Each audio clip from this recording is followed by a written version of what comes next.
ازيكم عاملين ايه؟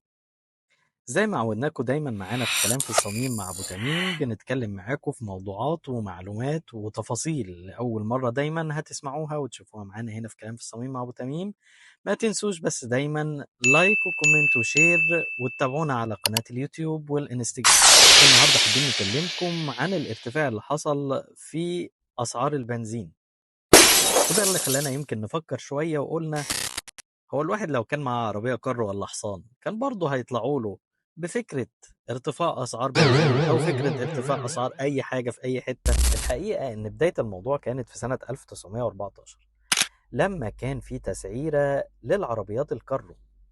أيوة، كان في تسعيرة لركوب العربيات الكارو. وفي سنة 1915 قرر مدير المديريات، وده لقب زي المحافظ دلوقتي، ان هم يعملوا تسعيره للحمير والبغال كمان. ده كان معناه ان هم بيشملوا بالقرار ده اي وسيله تنقلات بيقدر المواطن يستخدمها. كانت مديريه المنيا وقتها هي من اوائل المديريات اللي نفذت القرار ده، وكان القرار ده وقتها بيتنفذ على العربيات الكارو والحناطير.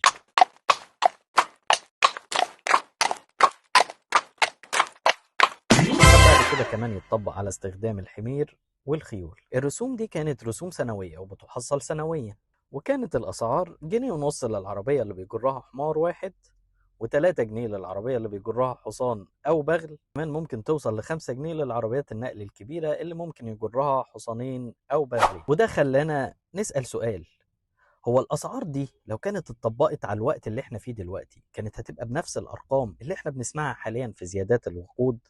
كان ليه اتعمل القرارات دي في استخدام حاجات ما بتستهلكش محروقات أو مواد بترولية؟ فمن الآخر، سواء كنا في الزمن اللي فات أو دلوقتي، هتدفع. مع ما ابيض بالصلاه على النبي. شكل. معيش يا خليل. ما تعطلناش يا بلدينا، شكل الجيبة. جابي مخروج. ده باين عليه جديد في الخط. جديد ولا قديم احنا هنناسبه. اسمع بلدينا، هتدفع المعلوم هخليك تعدي.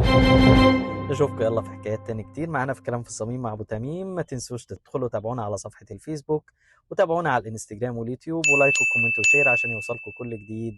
واستنوا حكايات وتفاصيل تاني كتير. تابعونا على صفحة